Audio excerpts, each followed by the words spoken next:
Bonjour, voici une vidéo sur le centrage. Alors pourquoi une vidéo sur le centrage? Les neurosciences nous ont appris que la pensée est la dernière zone qui reçoit le courant dans le cerveau.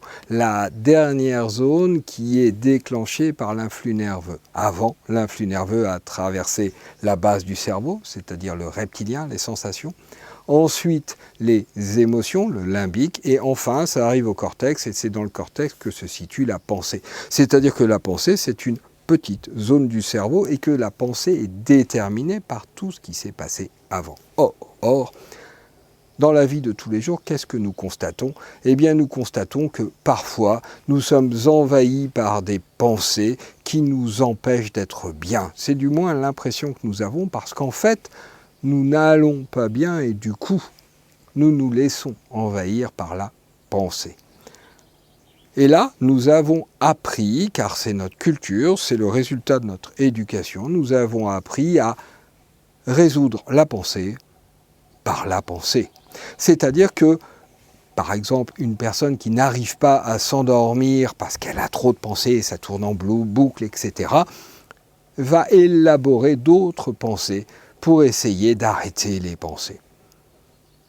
Dit comme ça, évidemment, ça paraît un petit peu stupide, n'empêche que c'est ce que nous faisons, tout un chacun, et c'est ce que nous faisons à peu près tous les jours.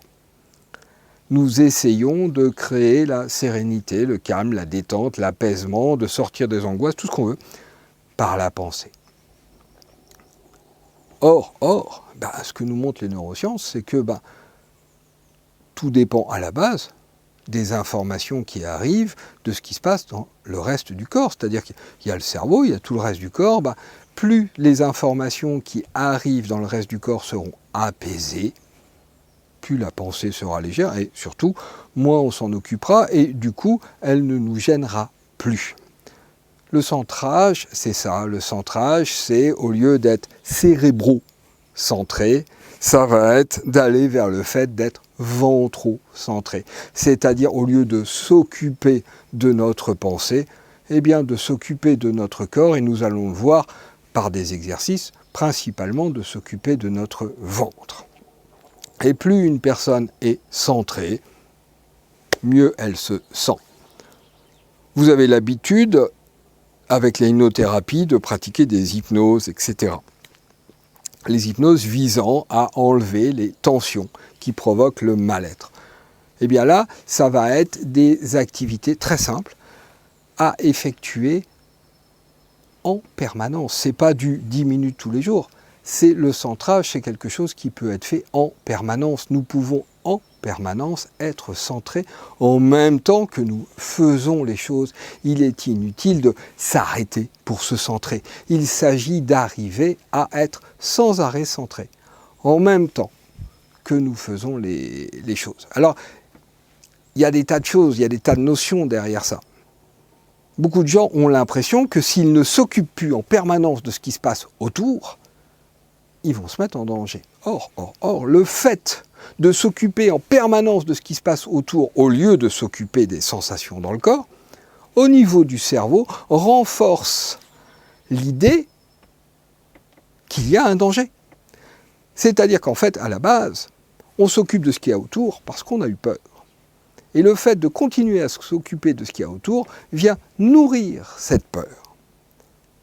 L'expérience montre que si on s'occupe des ressentis du corps, si on est dans le centrage, on ressent tout ce qui se passe autour, simplement on le ressent avec plus d'acuité, plus calmement. C'est-à-dire qu'on ressent plus le monde autour de soi lorsque l'on est centré que lorsque l'on est complètement dispersé dans le monde autour de soi. Ça, c'est la première chose. Deuxième chose très très importante, la position du corps est extrêmement importante dans le centrage. Notre cerveau reçoit des informations et il interprète à partir de ces informations. Si vous vous tenez les épaules voûtées en avant, avec une respiration haute, votre cerveau va en déduire que vous avez peur. Alors si vous êtes un peu angoissé et que vous augmentez ou vous vous laissez avoir par ça, le cerveau va enclencher encore plus d'angoisse. Alors que si vous vous tenez droit, les épaules un tout petit peu en arrière, détendues, le ventre ouvert, nous allons parler de respiration abdominale, évidemment. Le cerveau reçoit une information de calme, de paix. Donc le cerveau va se dire, c'est bon, il n'y a pas à s'inquiéter. C'est-à-dire que le centrage, c'est vraiment de l'outil permanent, de l'outil quotidien permanent, tout simplement pour être bien, pour être soi. Avant de passer aux exercices, petite explication complémentaire. C'est parti. Qu'est-ce qui se passe lorsque l'on s'occupe de nos pensées ? Notre corps reçoit des informations, elles sont transmises au cerveau et à partir de là, il y a une interprétation du monde qui se fait. C'est-à-dire qu'il y a le monde tel qu'il est réellement, il nous est totalement inaccessible. Nous recevons des informations, nous les traduisons et ça donne une interprétation. Vous voyez bien qu'il y a la réalité puis il y a l'interprétation. Et la pensée, c'est de l'interprétation. On constate aussi que la pensée s'est énormément développée à partir de la peur. La pensée, c'est un outil développé parce qu'on a peur et du coup on élabore des stratégies pour se protéger. Et notre cerveau a comme fonction de nous protéger, donc du coup, comme il a comme fonction de nous protéger, il élabore des pensées principalement sur les problèmes. En fait, notre cerveau, c'est une espèce de radar à problèmes. Et notre cerveau va sans arrêt chercher des problèmes. Et parfois, il va chercher des choses extrêmement compliquées, des choses où il n'a pas obligatoirement la solution. La réalité, le premier niveau, je dirais, de base d'interprétation, et puis petit à petit, ça dérive, ça s'en va de plus en plus loin de la réalité. C'est-à-dire que plus nous écoutons la petite voix qu'il y a dans notre tête, plus nous nous éloignons de la réalité. La réalité, on va dire que c'est la matière.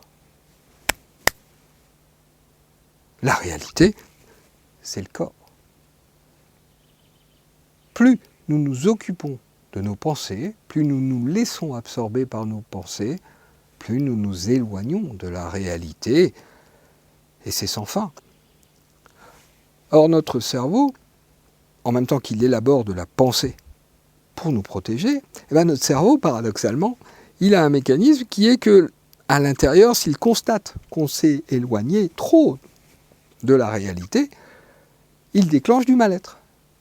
C'est-à-dire qu'en même temps, il nous entraîne loin de la réalité, et en même temps, plus il nous éloigne de la réalité, plus il nous fait « Oh, tu vas trop loin, reviens !» Toutes les techniques qui visent à revenir dans la réalité apaisent. Toutes les techniques qui nous ramènent sur ce qui se passe dans notre corps apaisent.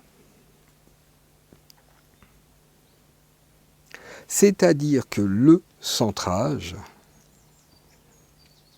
c'est se rapprocher un petit peu de la réalité. On peut aller encore plus loin. Par exemple, la pratique de Zazen est une pratique dans laquelle, dans la mesure où tout est centré sur le corps, on finit par avoir un arrêt de la petite voix, c'est-à-dire qu'on arrête de penser. C'est-à-dire qu'on est beaucoup plus proche de la réalité.